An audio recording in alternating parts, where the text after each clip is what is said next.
Alright guys, welcome back to another Miraculous Ladybug reaction. Today we are looking at Season 4, Episode 8? Episode 8, titled Queen Banana. This is the second part to Zoe's introduction to the show. In the last episode, we got a really good idea of who she is, her character, how she interacts with everybody in the show. And in this episode, you know, spoiler alert for me, this is the episode where she becomes Queen Bee version 2, where she gets to be a Miraculous. And I'm really excited to see this because, I mean, it's a whole new Miraculous holder, of course. And also, I'd love to see how she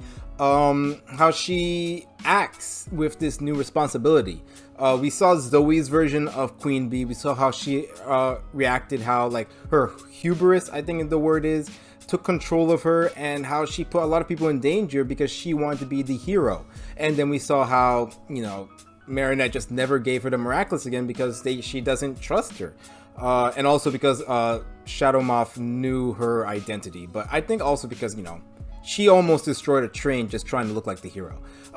So seeing Zoe's version of this superheroine will be really cool. I'm really excited to see this episode. I know for sure that Chloe is going to be akumatized in this episode, and for some reason she's going to have a giant monkey and going to be called Queen Banana. I have absolutely no idea, but all I hope for is that Mr. Banana plays a prominent role in this episode because I miss him. Season 3 was like the season for Mr. Banana, aka Adrian. So hopefully we get to see him again in this episode.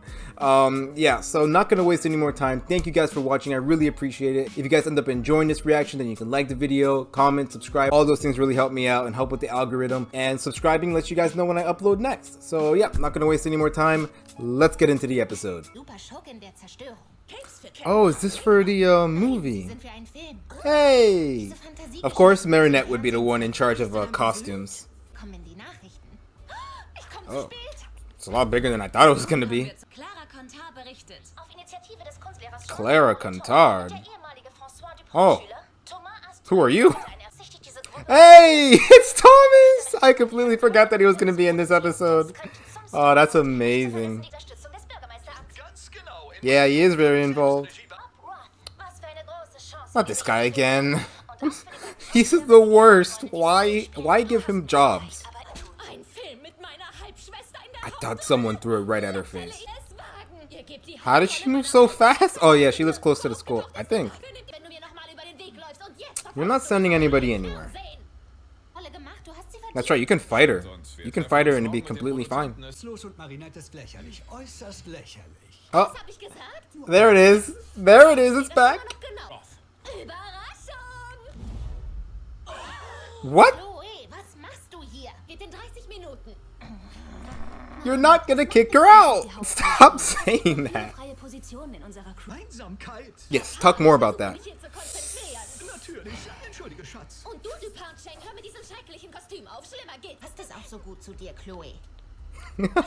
Talk back, Marinette, yes. Wow, she's eating a lot of bananas today. What's up with all the banana? I mean, I guess he's doing this because then, if he doesn't, then the mom will get involved, and that's why he's so scared. But it's like, oh my god, that's your daughter. It's a bit weird how she's having all these bananas. Yes, yes, yes.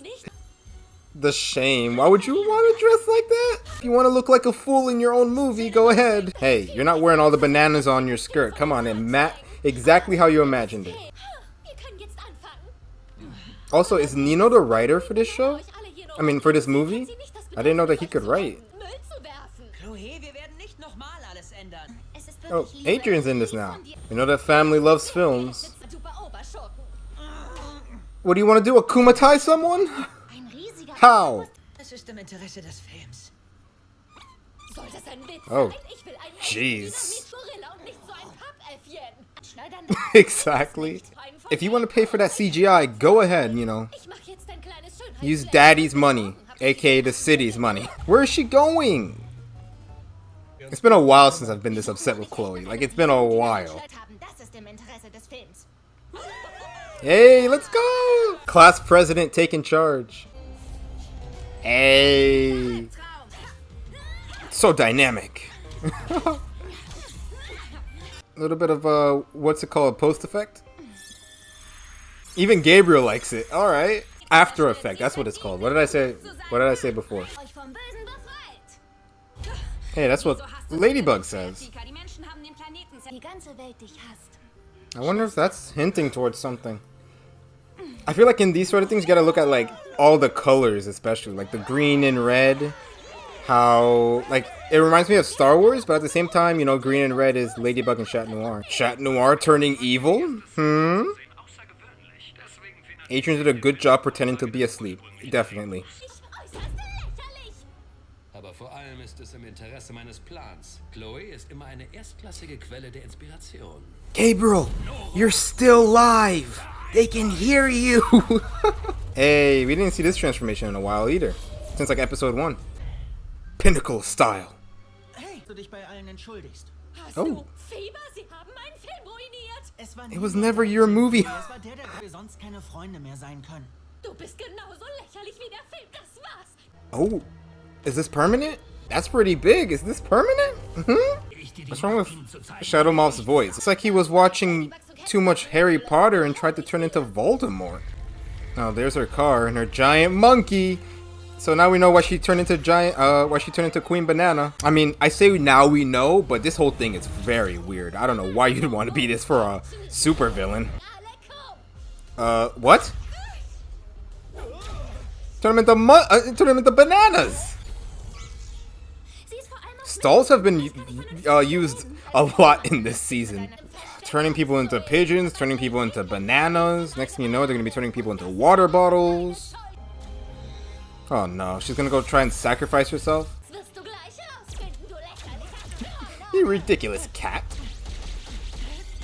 Why do you have so many banana blasters? Yeah. That's true. Let's add one more. Oh no, is Cat Noir gonna turn into a banana? Oh.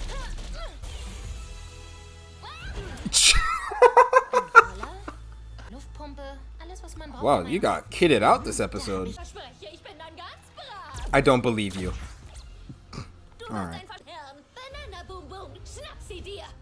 Banana Boom Boom! Hey, I like the reference. Wild monkey. Yeah, I kind of figured.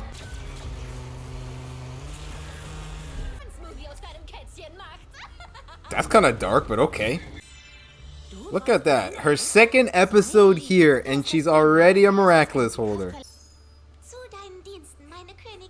She's like, this one isn't trash like the last one, right? She has similar doubts to Marinette when she first started. Alright, here we go. Let's see it. Oh, that's cool.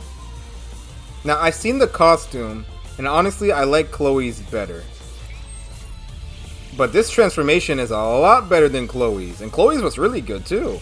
Oh, I love this. That was cool. You know,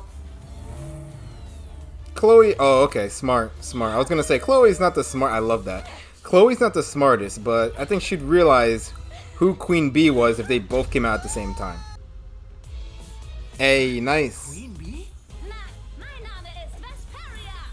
Vesperia. Okay, that's her name. True, true, very true. Alright, this you can destroy. You're literally holding a banana gun to Ladybug's face. She sacrificed herself. Nah, I don't think she will. Is she gonna take the Ladybug charm if Marinette gives it to her? Alright, Chloe, now take this charm. It's for your own good.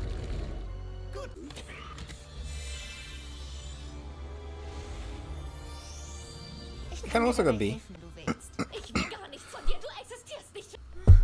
I knew she was gonna take it. What? What? Wait, what's going on? What's going on? Wait. This is weird. This is different. Are you gonna sneak it in there? Spiele nicht länger die Nebenrolle im Interesse unserer Familie. Chloe, Yes! du kannst mich bitten, dir ein neues Handy zu kaufen oder die Limousine picken. Let's go! Nicht so mich vielleicht. I knew it. Ich liebe dich. Say Und it. das werde ich immer tun, auch wenn die ganze Welt dich hasst. Vergiss nicht. Wir haben dieselbe Mutter. Sie hat mir sogar dieses Geschenk gegeben. Hey, let's go. Okay. I don't think I think this is the first time he's realized what the charms are. Oh boy. The thing with Chloe is like Zoe's gonna be good for Chloe because she does need someone who will look past all the hatred, and you know, sister, you know, could potentially do that. Somebody who has to live with you, you know, and somebody as good as Zoe as well. Like those two, that combination really works, you know. So hopefully, like little by little, Zoe's whole negativity will chip away. I don't think this is the end for Chloe. At the moment, she is a very big pain in the butt. She's very self-centered, and it's bad, like a bad person to be around. But with Zoe and Marinette and Adrian, I think that she can, you know, turn a new leaf. And I'm not even saying like completely, like have a completely different personality, because you can have a personality that's like a little bit full of yourself and stuff, as long as you're not hurting anybody else. And hopefully she has to keep that.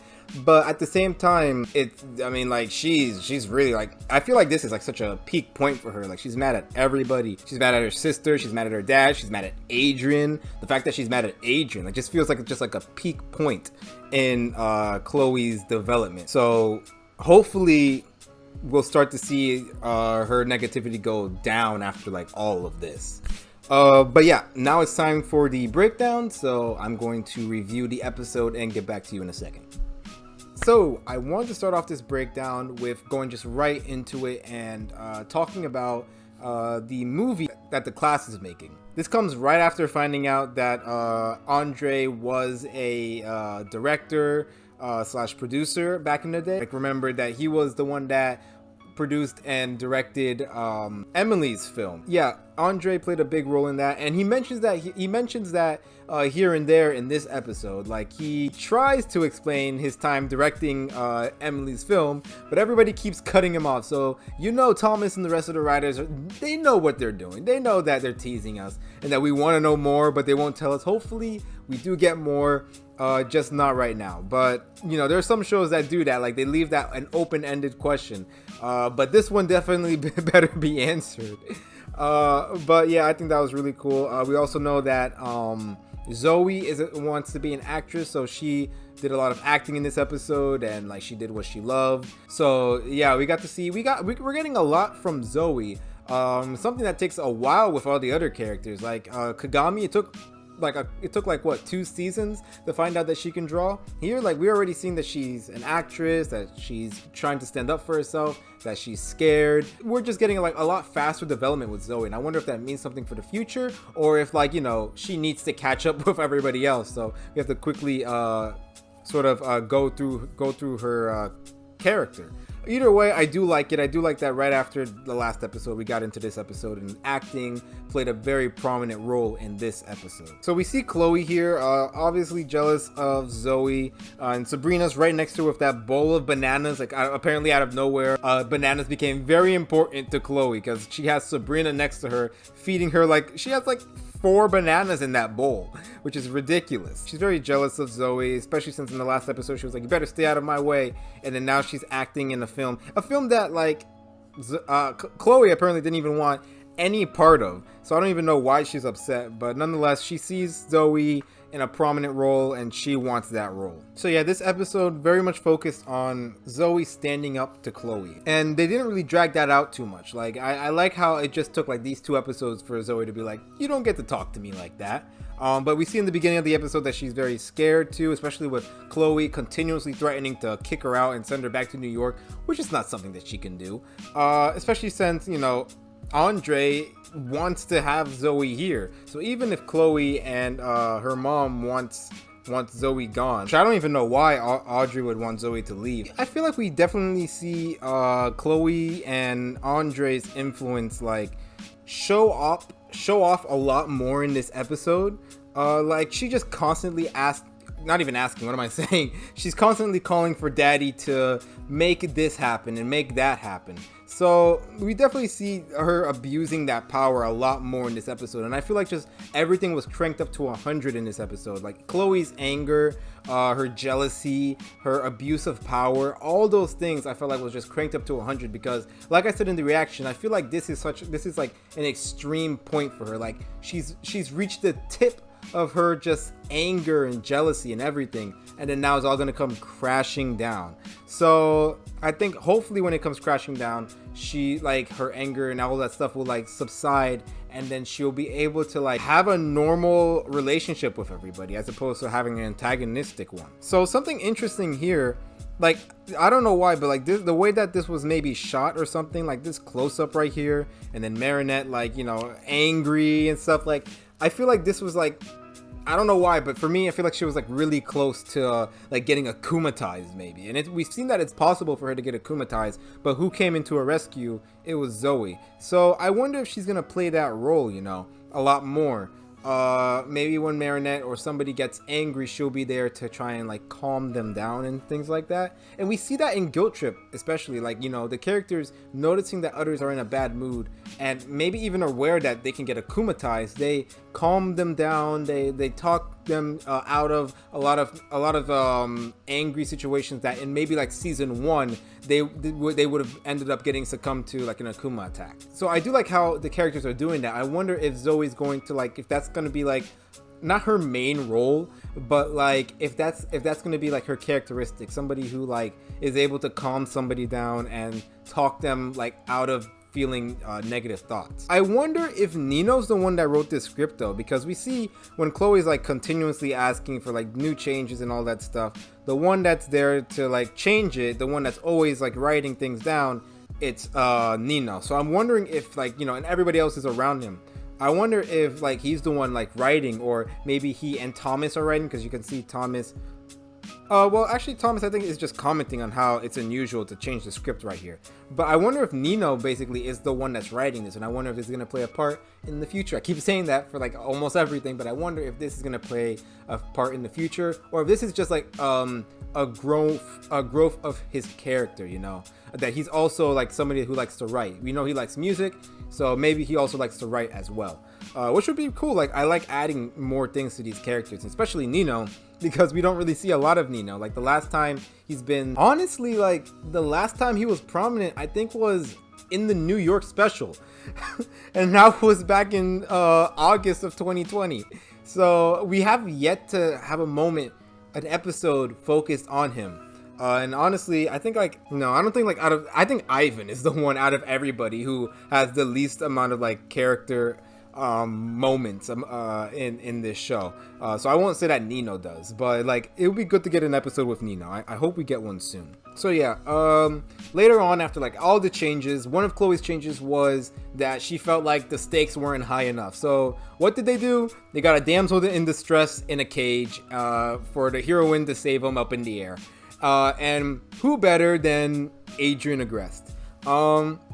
And Marinette thanks him for helping them out, and then she was like, yeah, of course, my father said it was in favor of the movie. So I do think that this could be because Gabriel likes movies, and he likes, maybe for one thing, that like Mr. Bourgeois is involved in this movie, so it's like, oh, it's just like your mom. But also, like, you know, seeing Adrian in the movies, maybe it reminds him of Emily as well. So he's like, you know what, fine, whatever, you can be in this movie. He even goes and watches the movie, something he definitely doesn't have to do. And like, you know, he didn't know that Chloe was gonna end up making a whole fuss, so he wasn't planning on akumatizing anybody today, or at least not right after the movie. But he was very supportive of Adrian helping out in a movie. So he even comments later that, oh, Adrian did a really good job in this movie. So I feel like he reminds me of like a soccer parent, like they're watching their kid and like they just see their kid can do no wrong, and like even like a little pass towards another teammate, they'll be like, my baby just carried the team, he just carried the team, oh my gosh. I feel like that's what Gabriel is right now with Adrian in a movie. Like he's just like, oh, he did such a fantastic job. They give awards, right? He did such a fantastic job acting. Did you see anybody else act like they were sleeping like Adrian did? Such a fantastic job. Like it kind of like it was that innocent parenthood that like, you know, got me to go like, oh, that's kind of sweet. And then after that, he ended up akumatizing somebody, so less sweet. So yeah, you see at this point, Nino's getting fed up of everything. Look at him. Look at that stance. That's the fed up stance. And then you got like Zoe right next to him, just going like, oh, gosh. And that look, like, it just like, it's not even anger. And we see this later, like, you know, I don't hate you. You can hate me, I don't hate you. And even if everybody hates you, I will still love you. Like, she wants to love Chloe, definitely. And that's why I feel like here it's not even anger. It's just like, why does she have to be like this? Why does she have to act like this? You know, why does she have to get everybody to hate her? So I do feel like that's more like of a, I feel bad for Nino and I just pity Chloe. So I find that very interesting. So here we see Marinette getting that leadership role again. We see that a lot of times. Like when I saw this, I immediately thought of the New York special when she like stood up for Adrian and tried to get him to, or successfully got him to join the class when they go to New York. So like we see that here and there, and like she's the class president. We see that like leadership role, that ladybug coming out of Marinette, you know. And like that's that courage that I feel like she is growing little by little as like the series goes on. And soon I feel like Ladybug and Marinette will be indistinguishable. They'll basically be the same person because they are, but when she puts on the mask, she feels like somebody else because she feels like she is somebody else. But I feel like maybe by the end of the season, we'll see that, or not by the end, maybe by the end of the season, but by the end of the series, Marinette and Ladybug will be basically the same person. So yeah, I like seeing Marinette like take that leadership role, and you see that definitely when she goes up against Lila and Chloe. She had like a snarky remark to Chloe in this episode, which I was like, yes, we need more of it. I love seeing the growth. I just find it interesting with the red and the green swords. You know, obviously you can think of Star Wars with Luke's sword and Darth Vader's lightsaber, and maybe that is the connection here. But obviously red and green, Ladybug and Chat Noir, and I wonder if this may be hinting towards Chat Noir getting either akumatized again, or maybe he turns evil after some kind of like revelation, like Emily being underground and Gabriel needing the Miraculouses in order to revive her.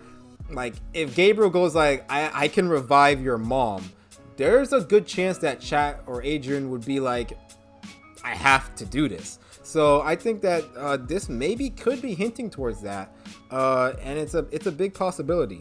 And we do see these words that later on that Zoe uses with Chloe. Also, I love the after effect. Look at that.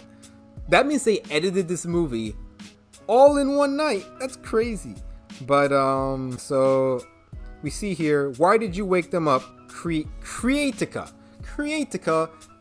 What does the Ladybug Miraculous do? It's creation. I feel like that is very interesting. But she's in red, and Zoe's in green, but Zoe is Creatica. So that's very interesting, huh? But yeah, she goes like, why did you wake them up, Creatica? People have destroyed the earth and they didn't deserve to be woken. So I don't think this is gonna be word for word if the whole Adrian thing is correct. I don't think this would be word for word what Adrian would say. I don't think he has a problem with people so far.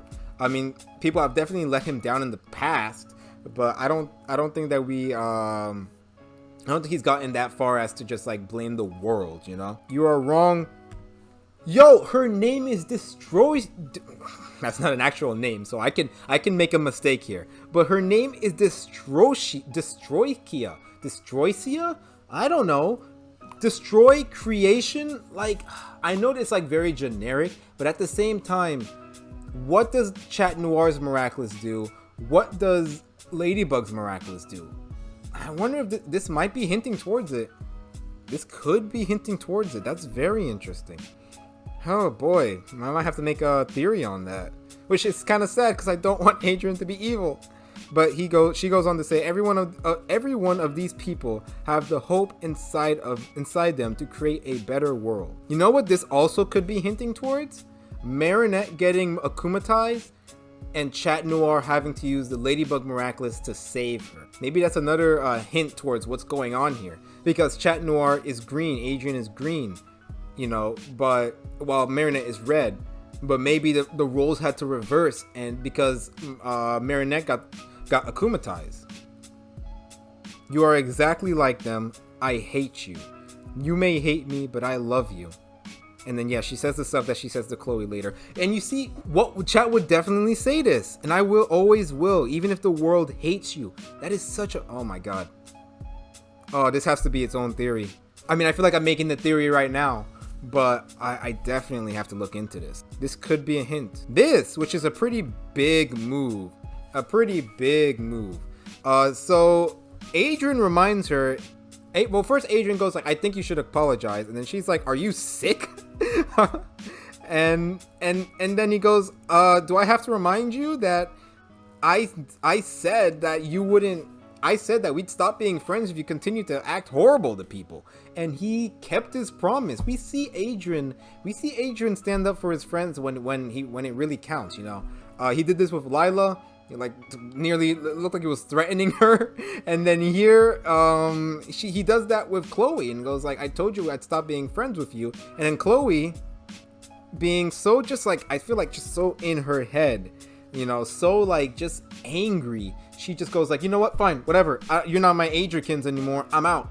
And then leaves. Like, she's mad at Adrian. I feel like she was like in her own personal breakdown, just like with everything coming at her all at once, and like to the point where even Daddy can't save her. Like, she's just like how Marinette was like, just like episode 3 was like her breaking point. I feel like this is her breaking point, and hopefully she improves after this.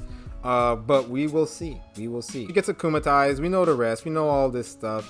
Big bananas everywhere. And I think this fight was good. This is like the second giant monster fight that we had. On top of that, we also had Chloe as well. And yeah, I thought the fight was okay. So yeah, big thing here, Zoe Lee. We also get her last name. I didn't notice that during the reaction, but Zoe Lee. Lee is her last name. And I wonder who her father is. And I wonder if it's important. Like, the fact that they just kept that from us until now. Like, I wonder if this is going to be important later on. But yeah, she gets to be Miraculous. This is like her second week being here, and she's already a Miraculous holder. So I think that's really very something. So you see, she's like she's freaking out like Marinette did. And I said this in the last episode, but I see like a lot of resemblances with Marinette's, at least like in their outfits. For starters, like, you know, just like the flower on her shirt and the something over it reminds me of the flower that Marinette has on her shirt, and also her vest that's over her shirt. It just like, I don't know why, but like it just like triggered something in me to go like, huh, I wonder if like they're trying to hint that these two are very similar in some ways. And here we see that again with how she was not sure about having the Miraculous. Like, she was like, I'll mess everything up, this isn't for me. And it reminded me of how Marinette was saying the same exact thing when she got the Ladybug Miraculous. So I'm seeing more of that similarity between the two, and it really just like, it helps obviously build that relationship, because I already feel these two very close, even though Zoe's only been in 2 episodes. But I think it also could mean something later on, maybe a decision that she has to make or something like that. So yeah, she calls to Pollen, and then she gets this really cool transformation. I really like the Bee Miraculous's transformations, like Chloe's and hers. Like, they both look really cool.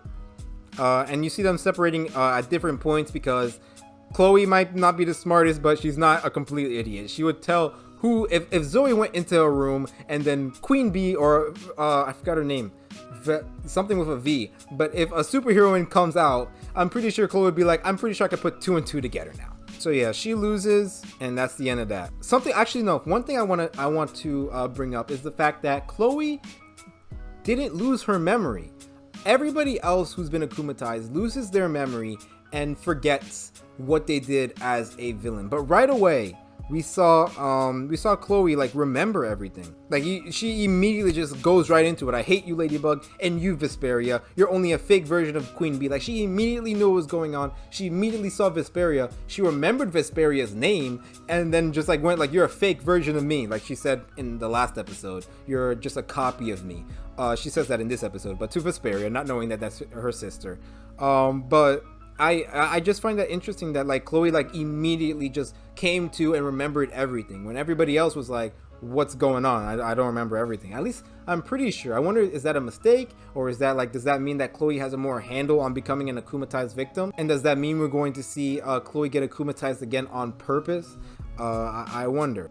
But yeah, she smacks that, get that out of my face, and then leaves. And then Shadow Moth was like, I still feel negativity, strong negativity in you. So I'm going to summon another Akuma and send it out.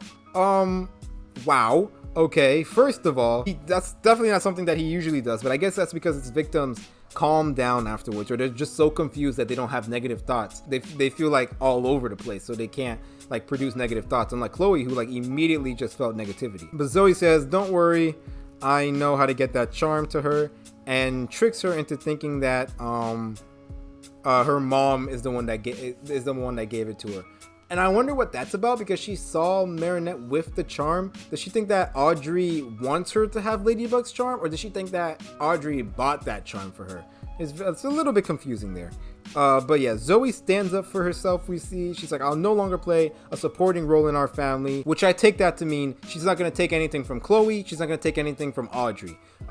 She's going to, you know, have a normal life. She's not going to be the Harry Potter of the bourgeois family. Even Andre stands up for Zoe, and like I feel like that's like he says, like, you can ask me for all these ridiculous things, but I will stand the line when it comes to your sister.